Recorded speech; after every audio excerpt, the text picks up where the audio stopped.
Most of us are one good deal away from finally replacing that worn out rug, fixing up the backyard, or getting the bedroom we actually want.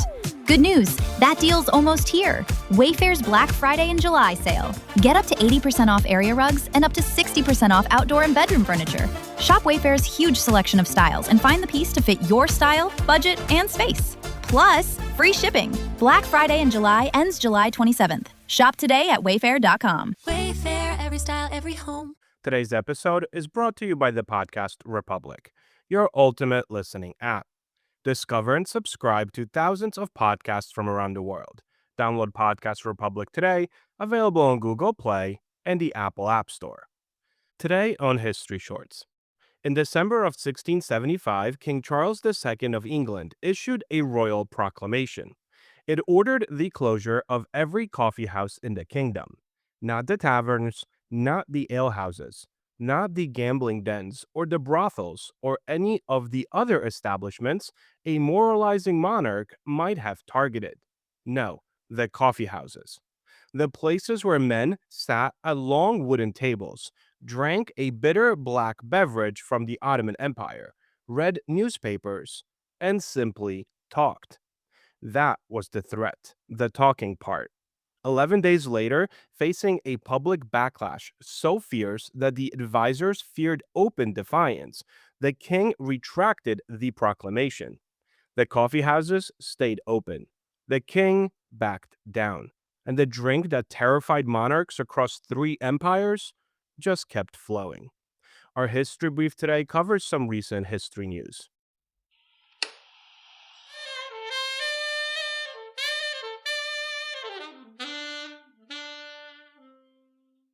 A quick word from our sponsors.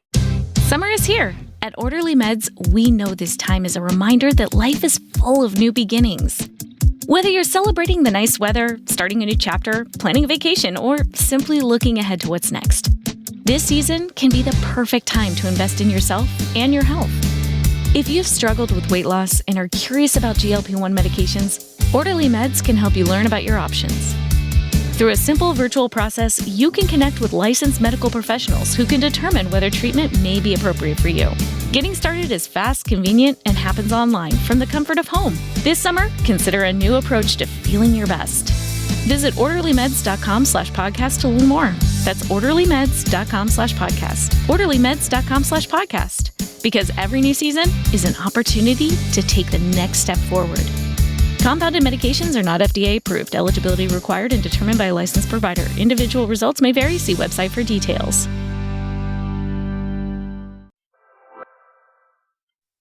This day in history.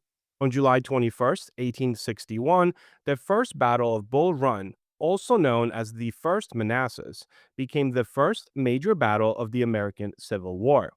Many expected a quick conflict, but the bloody fighting revealed that the war would be far longer and deadlier than anyone imagined. On July 21st, 1925, teacher John T. Scopes was found guilty of violating Tennessee law by teaching evolution in the famous Scopes monkey trial. The case became a lasting symbol of the debate between science and religion in American education. Story of the day. To understand why a cup of coffee frightened the kings, we have to also understand that before coffee arrived in Europe, the thing that most Europeans drank was alcohol, and almost constantly. Until the mid-17th century, most people in England were either slightly or very drunk most of the time, and for a perfectly rational reason. The water indeed was dangerous. River water in London was disease-ridden, and most people wisely favored watered-down ale or beer, which was much safer because the brewing process killed much of what made the water lethal. The result was a society that ran from breakfast onward on a low hum of intoxication. Then in 1652, a Greek servant named Pasqua Rosé opened a small establishment in the city of London, serving a hot, bitter drink from the Ottoman world. That drink was coffee. The drink required boiled water, which made it safe. It contained caffeine, which made drinkers alert instead of drowsy. and it was served in establishments built not around drinking games and drunken songs, but around tables covered in newspapers, pamphlets, and conversation. The arrival of coffee triggered what one historian has called a dawn of sobriety. For the first time in centuries, large numbers of people were gathering in public, thinking clearly, and talking to each other. The authorities noticed almost immediately that this was a problem. The London Coffee House of the late 17th and 18th centuries was unlike any institution Europe had produced before. For the price of a penny, the cost of a single cup, any man could enter, sit at a communal table, read the papers, and join whatever debate was underway. They called them penny universities. British culture at the time was intensely hierarchical and structured, and the idea that you could sit next to someone as an equal, regardless of rank, was genuinely radical. A merchant might find himself debating a physician. A shopkeeper might argue politics with a gentleman. Each new customer who entered was greeted with a cry that captured the entire spirit of the institution. What news have you? The coffee houses became the motor of the news industry in 18th century London, places where newspapers were not merely read, but written, where rumors were traded, verified, and demolished, where the government's official version of events was held up against whatever the man at the next table had seen with his own eyes. Kings, it turns out, did not enjoy institutions like this. Charles II had particular reasons for anxiety. His father had been executed by Parliament in 1649, the culmination of a civil war in which public opinion, pamphlets, and organized political dissent had destroyed the monarchy itself. Charles had been restored to the throne in 1660, and he spent the rest of his reign watching for the early signs of a disease that killed his father. The coffee houses looked to him exactly like those early signs. They were where the government was criticized, where what he called false news was manufactured and spread, where men of different ranks mixed and organized and talked about politics without supervision.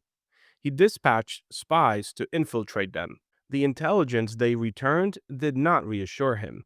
And so, in December of 1675, came the proclamation, the attempt to shut down every coffee house in England on the grounds that they had produced very evil and dangerous effects and disturbed the peace and quiet of the realm.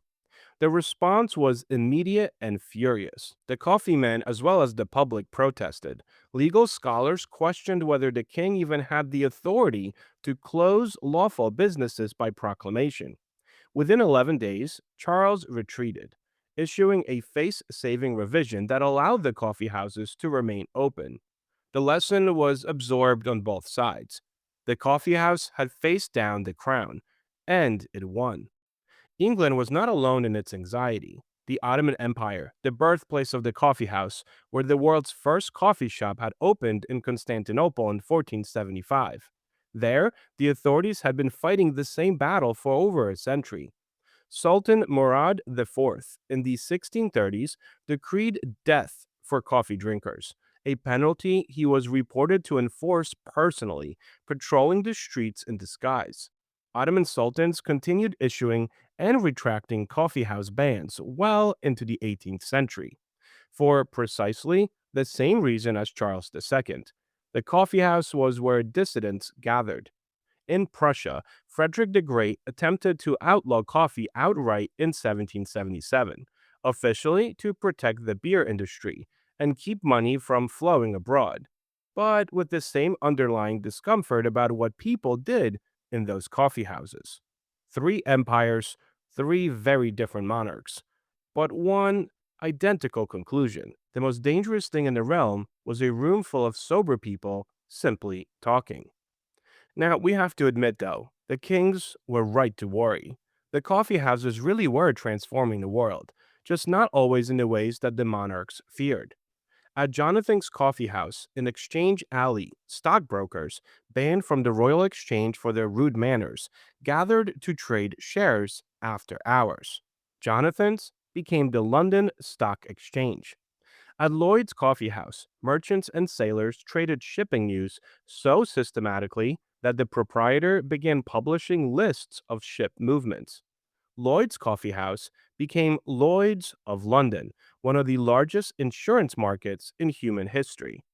The auction house, the credit market, the newspaper industry, the scientific society, an extraordinary proportion of the institutions that built the modern commercial world burst into life at coffeehouse tables. And in Paris, the cafes sheltered the revolutionaries who would eventually storm the Bastille, proving that the royal paranoia about coffee and sedition had not been paranoia at all, merely premature. The English coffee house faded by the end of the 18th century, replaced by private clubs for the wealthy and public houses for the working class. The radical open table giving way once again to rooms sorted by rank. But what had been built at those tables did not necessarily fade. The stock exchange survived, Lloyd's survived, and the newspapers survived. And the idea itself, I guess, survived. The radical, king terrifying idea that ordinary people gathered in public, sober, and informed, talking freely about the state of their world, were not a disturbance of the peace. They were the beginning of something. The History Brief. Today, on some history news, we're talking about one of the most unusual museum exhibits to open this year. Imagine walking into a museum, approaching Alexander Hamilton, asking him about inflation, the national debt, or cryptocurrency, and then getting an answer. Not from an actor, not from a pre recorded video, but from an AI powered version of Hamilton that responds to your questions in real time. According to reporting from Smithsonian Magazine, the newly opened Museum of American Finance in Boston features an interactive exhibit where visitors can hold conversations with an AI generated Alexander Hamilton, the nation's first Secretary of the Treasury. The museum says the goal is to make America's financial history more engaging and accessible while helping visitors connect the past with today's economic challenges.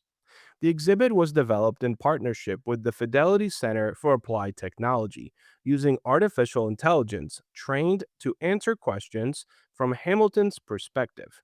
Visitors can ask about topics ranging from the creation of America's financial system to modern issues like investing, inflation, and personal finance.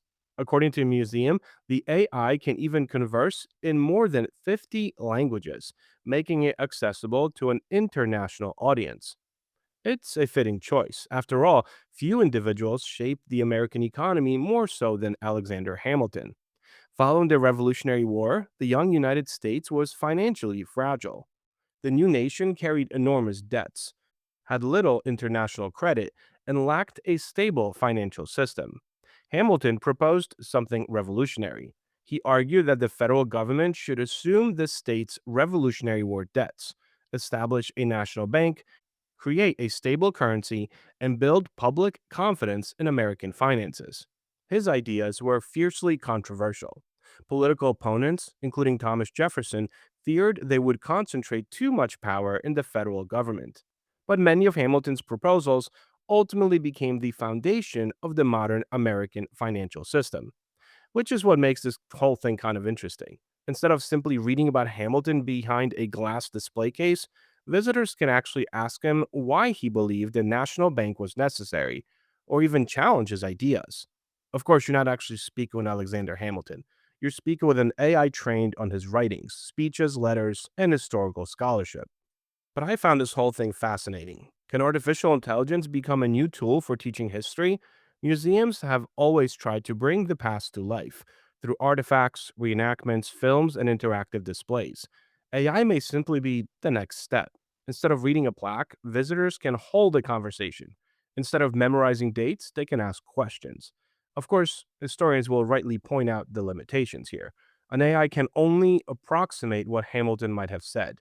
It can't replace original documents or historical scholarship, and it shouldn't be mistaken for the real person. But if it inspires someone to learn more about Alexander Hamilton or about the history of American finance, then it may have accomplished exactly what museums hope to do. Thank you so much for spending some time with me today and helping to make this little show such a mighty success. If you're enjoying this show and would like to help with its production, you can always donate a few dollars at buymeacoffee.com or become a Patreon member to enjoy these episodes ad-free. Both of those links can be found on our website at www.historyshortspodcast.com. And don't forget to check out our YouTube channel where we have different videos and series that are not part of this main feed. I also invite you to check out our Patreon membership, where you could get many perks such as early access to interviews. Have a great rest of your day, and I will talk to you all again tomorrow. Most of us are one good deal away from finally replacing that worn-out rug, fixing up the backyard, or getting the bedroom we actually want. Good news, that deal's almost here. Wayfair's Black Friday and July sale. Get up to 80% off area rugs and up to 60% off outdoor and bedroom furniture. Shop Wayfair's huge selection of styles and find the piece to fit your style, budget, and space. Plus, free shipping. Black Friday in July ends July 27th. Shop today at wayfair.com. Wayfair, every style, every home.